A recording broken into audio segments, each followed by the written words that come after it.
अब हम लोग बात करेंगे एंटी साइमेट्रिक रिलेशन किसे कहते हैं।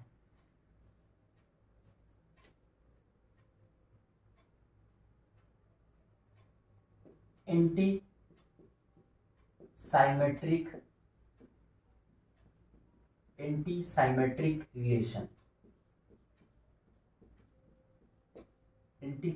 Relation.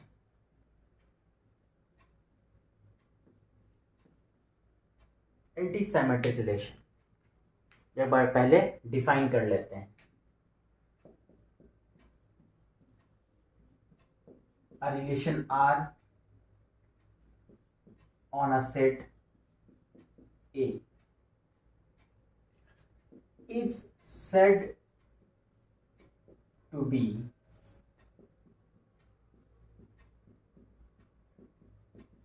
anti-symmetric relation. It's said to be anti-symmetric relation if, ध्यान से समझिएगा, if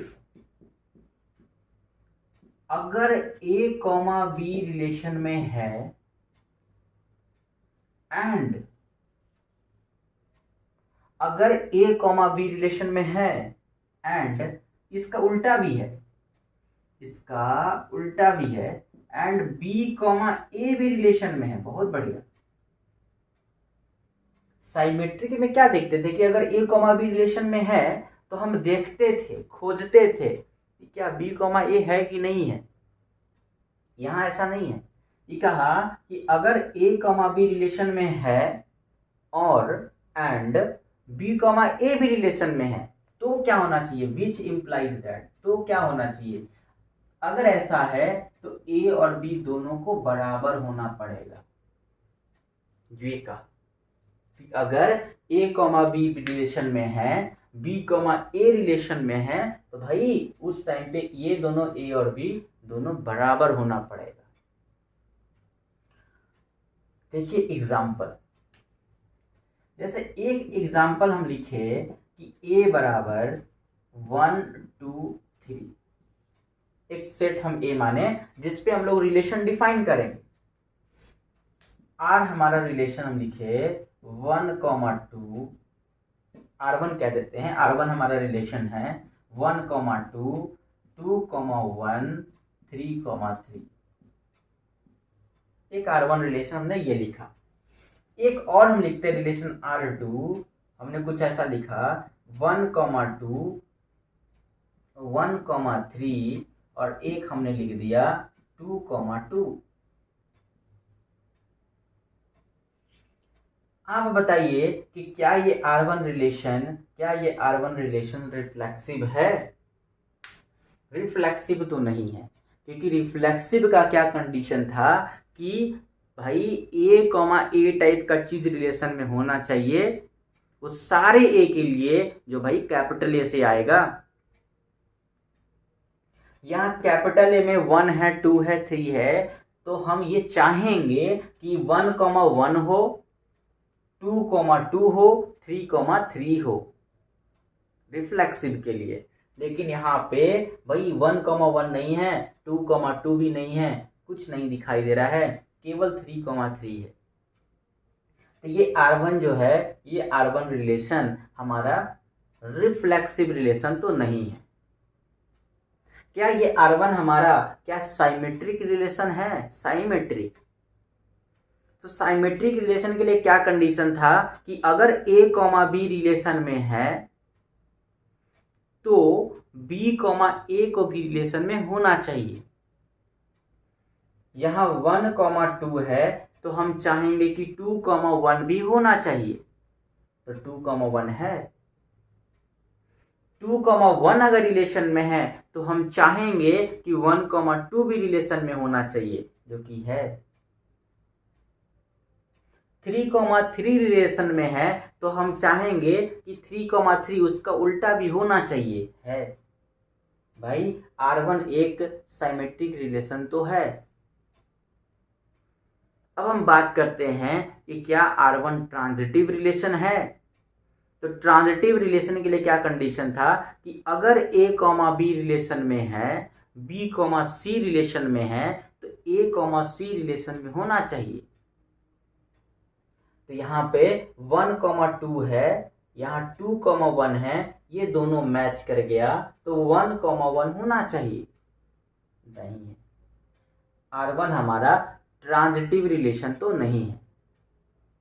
अब हम बात करते हैं कि क्या हमारा R1 एंटी साइमेट्रिक रिलेशन है।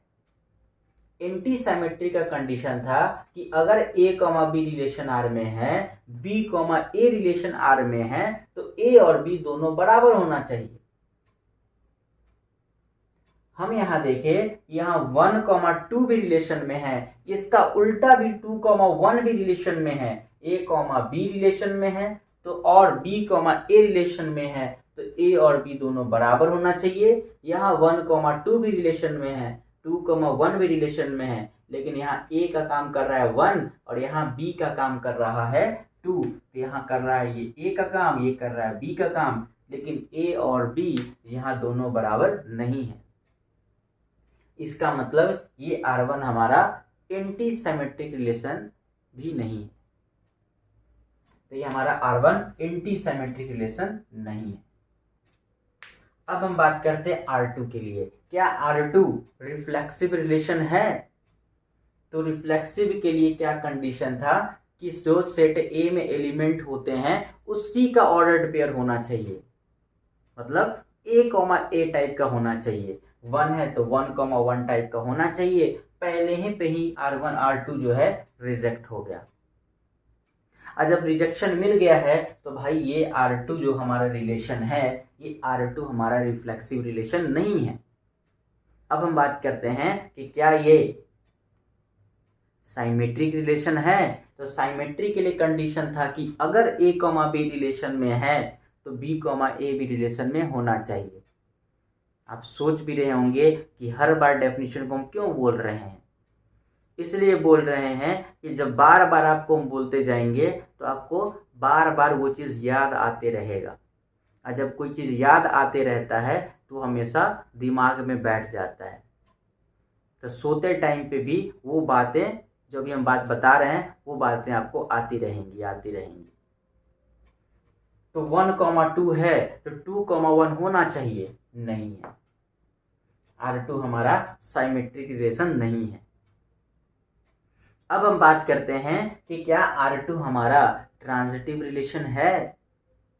ट्रांजिटिव के लिए केस था कि अगर A कॉमा बी रिलेशन में है, B कॉमा सी रिलेशन में है, तो A कॉमा सी रिलेशन में होना चाहिए। चेक करते हैं, 1,2 रिलेशन में है, 2,2 रिलेशन में है, दोनों ऑर्डर पेयर सेम हो गया तो 1,2 होना चाहिए है। आगे देखते हैं, 1,3 रिलेशन में है लेकिन हमें सेकेंड मेंबर चाहिए था, यहाँ मैच नहीं करेगा।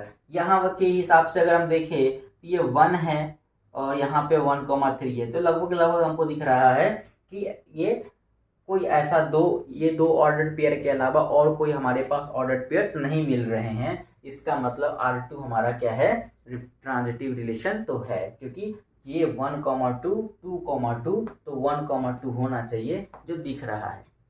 तो एक पेयर तो हमें मिल गया था तो बात बन गया। तो ये R2 हमारा ट्रांजिटिव रिलेशन तो है।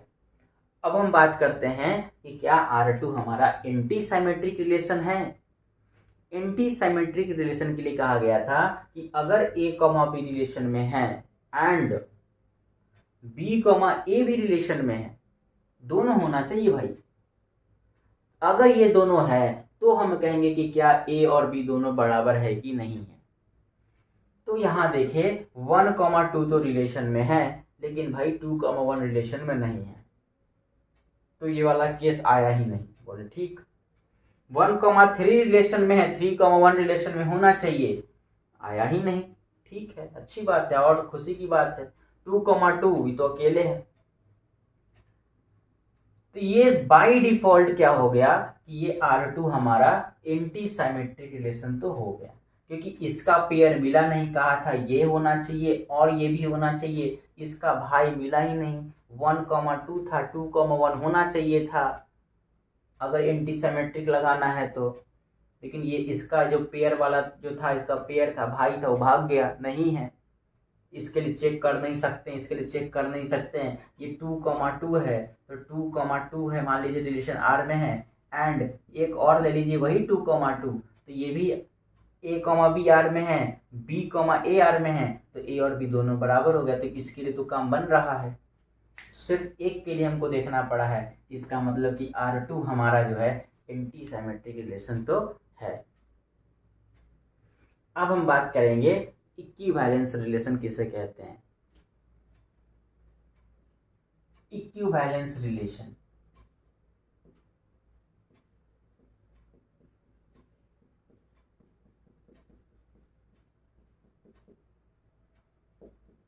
Equivalence relation equivalent relation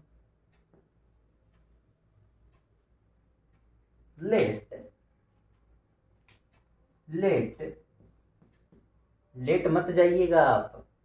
late A be a non empty set, let A be a non empty set and a relation R on a set A, and a relation R on a set A on the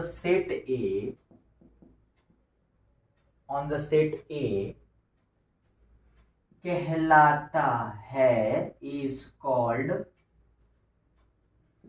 equivalence relation, is called equivalence relation if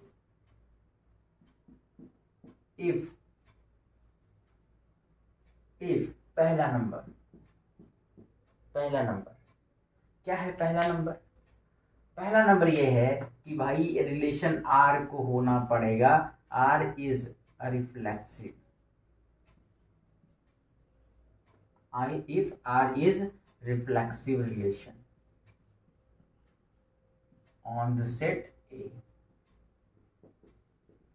मतलब पहला कि ए कोई set है जो कि non empty set है, कोई relation are है जो सेट ए पर डिफाइन है, तो वो जो सेट ए पर जो रिलेशन आर डिफाइंड है ये बनेगा इक्विवेलेंस रिलेशन, तभी बनेगा पहला नंबर कि भाई उस आर को होना पड़ेगा reflexive relation on the set ए, उसको बनना पड़ेगा reflexive relation on the set A. मतलब दैट इज कि ए कॉमा ए टाइप का चीज होना चाहिए रिलेशन आर में। बस हम रिफ्लेक्सिव का डेफिनेशन लिख दे रहे हैं कि ए कॉमा ए टाइप का चीज होना चाहिए रिलेशन आर में, वो सारे ए के लिए जो भाई कैपिटल ए से आता है। या फिर आप इसको ऐसे भी लिख सकते हैं, या फिर ए रिलेटेड होना चाहिए ए से, ए कॉमा ए रिलेशन में, इसी चीज को आप ऐसे भी लिख सकते हैं कि ए रिलेटेड है ए से, वो सारे ए के लिए जो कैपिटल ए से आता है। तो आप बस ये याद रख सकते हैं कि कोई रिलेशन इक्विवेलेंस रिलेशन तभी बनेगा जब पहला नंबर कंडीशन होना चाहिए कि आर होना चाहिए रिफ्लेक्सिव रिलेशन। रिफ्लेक्सिव का ये डेफिनेशन जो था, जो कि बहुत पहले करा चुके हैं, बस वो डेफिनेशन हम लिख दिए हैं। दूसरा और क्या कंडीशन होना चाहिए? दूसरा कंडीशन ये होना चाहिए कि आर को साइमेट्रिक रिलेशन होना चाहिए, आर को साइमेट्रिक रिलेशन होना चाहिए। तो ये भी हम लिख लेते हैं, R is a symmetric relation, R is a symmetric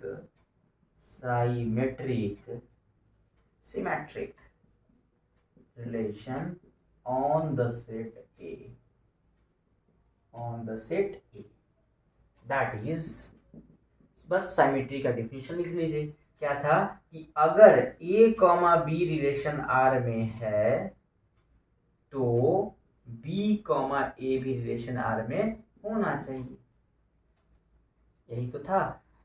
बस तीसरा नंबर क्या कंडीशन था? तीसरा नंबर है इक्विवेलेंस रिलेशन बनने के लिए की R is a transitive, यही तो है खतरनाक केवल, R is a transitive relation, R is a transitive relation on the set A, that is कि अगर भाई A रिलेटेड है B से, मतलब A कॉमा B रिलेशन में है, एंड B रिलेटेड है C से, तो क्या होना चाहिए?